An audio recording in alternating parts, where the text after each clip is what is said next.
Semangat pagi, Assalamualaikum warahmatullahi wabarakatuh. Om Swastiastu. Salam sejahtera untuk kita semua. Salam, Namo Buddhaya, salam kebajikan. Pada kesempatan ini, tim kami, Cyberlove Undiksa, akan mempresentasikan judul Digital Counseling berbasis Task Inventory Personal Survey dalam memaksimalkan proses bimbingan konseling di sekolah SMA SMK untuk penjurusan, karir, dan magang. Kami perkenalkan personel dan anggota kami, yaitu Agus Aan Jiwa Permana Eskom MCS, selaku ketua dengan keahlian di bidang ilmu komputer, Dr. Kadek Suranate SPD MPD selaku anggota dengan keahlian di bidang bimbingan dan konseling, Ketut Agus Seputre SST MT selaku anggota dengan keahlian di bidang teknologi informasi, Kadek Wirayuni SPD MPD selaku anggota dengan keahlian di bidang bahasa dan sastra Indonesia, dan Gede Sucipte SPD selaku anggota dengan keahlian di bidang teknik komputer dan jaringan, dan sekaligus sebagai guru, wali, dan orang tua asuh di SMKN Bali Mandara. Adapun ide dari judul yang kami presentasikan berasal dari fokus pendidikan di Indonesia, yaitu meningkatkan kualitas sumber daya manusia, membangun sumber daya manusia, dan pendidikan karakter. Namun terdapat beberapa masalah dalam pendidikan di SMA SMK yang terjadi, seperti proses penerimaan siswa baru, peminatan siswa baru, pengembangan karir dan prestasi belajar, serta untuk mengarahkan siswa ke tempat magang yang sesuai dengan kompetensinya. Sedangkan waktu untuk konseling kita terbatas hanya di sekolah. Dan sekarang adalah musim pandemi, sehingga banyak aktivitas yang tidak dapat dilaksanakan di sekolah. Maka solusinya adalah dengan digital counseling. Digital counseling adalah sebuah aplikasi yang dikembangkan untuk membantu proses bimbingan konseling di sekolah, interaksi antara guru dengan siswa melalui teknologi informasi dan jaringan yang dapat dilakukan kapanpun dan dimanapun. Hasilnya dapat digunakan untuk membantu guru sebagai konselor di sekolah untuk melakukan konseling tentunya, mengarahkan siswa untuk peminatan, bimbingan karir, dan program magang di sekolah. Cara konvensional adalah guru menjadwalkan pertemuan atau bertemu langsung dengan siswa untuk melakukan konseling. Masalahnya, terkadang siswa merasa malu jika datang langsung ke guru karena takut dianggap bermasalah oleh temannya. Guru berusaha mengidentifikasi permasalahan siswa dan memberikan solusi. Dengan sistem digital counseling, siswa tidak perlu malu untuk melakukan konseling karena berbasis online dan privasi mereka lebih terjamin. Kemudian konseling dapat dilakukan tidak harus terjadwal karena sistem dapat diakses selama 24 jam berbasis internet dan smartphone. Output sistem dapat digunakan sebagai bahan konseling untuk guru di sekolah.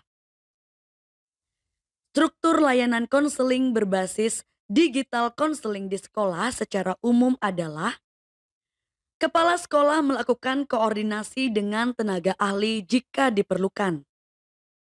Kepala sekolah melalui Wakasek Kesiswaan memberikan instruksi kepada wali kelas, guru mata pelajaran, dan guru bimbingan konseling untuk memberikan bimbingan kepada siswa di sekolah. Dengan skema baru yaitu adanya sistem digital konseling, memudahkan guru untuk mengarahkan siswa sesuai dengan permasalahan yang dihadapi, dan siswa juga dapat melakukan tes dan melihat hasil tes masing-masing, dan diperlukan peran guru untuk mengarahkan mereka sesuai dengan hasil tes. Terdapat proses tes, kalkulasi hasil tes, rekap hasil tes yang dapat digunakan untuk bahan konseling antara guru dengan siswa. Tahap pengembangan sistem diawali dengan yang pertama yaitu analisis kebutuhan, seperti mempersiapkan angket, observasi ke sekolah, komunikasi langsung dengan guru maupun siswa. Tahap berikutnya adalah pengembangan sistem yang memiliki beberapa tahapan seperti merancang aliran data, pemetaan proses bisnis, merancang database, mendesain prototipe, implementasi, testing, dan revisi. Tahap pengujian ada 4, yaitu alpha testing, pengujian skala kecil, menengah, dan skala luas dalam lingkup provinsi. Kemudian penyebaran produk dilakukan melalui program pengabdian, pelatihan kepada guru dan siswa, pelatihan kepada panitia dan staf yang terlibat dalam PPDB, serta melakukan fokus group discussion. Terkait dengan review produk, kami lakukan melalui publikasi di jurnal dan proceeding internasional, dan selanjutnya didaftarkan dalam bentuk HKI. Pada tahap pengembangan pertanyaan pada kuesioner, mengadopsi Inventory Personal Survey milik Holland dengan 6 tipe kepribadian, seperti realistik, investigatif, artistik, sosial, enterprising, dan konvensional yang diuji secara statistik oleh ahli konselor yang menjadi judul tesis di Universitas Negeri Padang. Setelah kuesioner valid, selanjutnya dikembangkan sebuah aplikasi yang membantu menghubungkan siswa dengan guru untuk memudahkan melakukan analisis dan rekap data. Untuk keamanan, hanya user yang terdaftar saja yang dapat mengikuti tes melalui akses internet. Kemudian hasil tes dari 6 tipe kepribadian akan diproses dan diambil nilai terbesar pertama atau primer, kedua atau sekunder, dan ketiga atau tersier sebagai bentuk gambaran kepribadian dari siswa. Hasil tes ini kemudian dianalisis oleh guru sebagai bahan konseling dengan siswa dan mengarahkan siswa baik di peminatan, karir, dan magang sesuai dengan tenggang waktu yang disepakati. Karena kepribadian seseorang dapat saja berubah seiring dengan waktu. Pada tahap pengujian sistem, tim mengumpulkan seluruh informasi terkait dengan tipe kepribadian yang ada pada sekolah SMK yang ada di Bali. Kemudian, dikelompokkan menjadi 3 jenis, yaitu dalam bidang teknik, industri, dan tourism.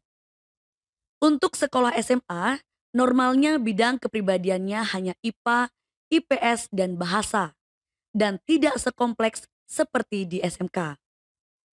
Angket yang sudah disebarkan di lapangan selanjutnya dikumpulkan dan hasilnya dianalisis oleh pakar konseling untuk dilihat kompetensi siswa berdasarkan kepribadiannya. Pengujian juga dilakukan pada sistem dengan melakukan validasi hasil tes sesuai dengan instruksi pakar dan hasil tes siswa. Kemudian, melakukan percobaan alpha testing kepada beberapa sekolah dan responden yang menghasilkan total kelayakan 78%. Hal ini berarti pengujian terhadap sistem yang dilakukan berjalan baik dan layak digunakan. Dalam meningkatkan performance sistem dan riset jangka panjang, aplikasi TIPES didaftarkan dalam bentuk HKI, yaitu berupa website dan aplikasi mobile seperti pada gambar di slide presentasi.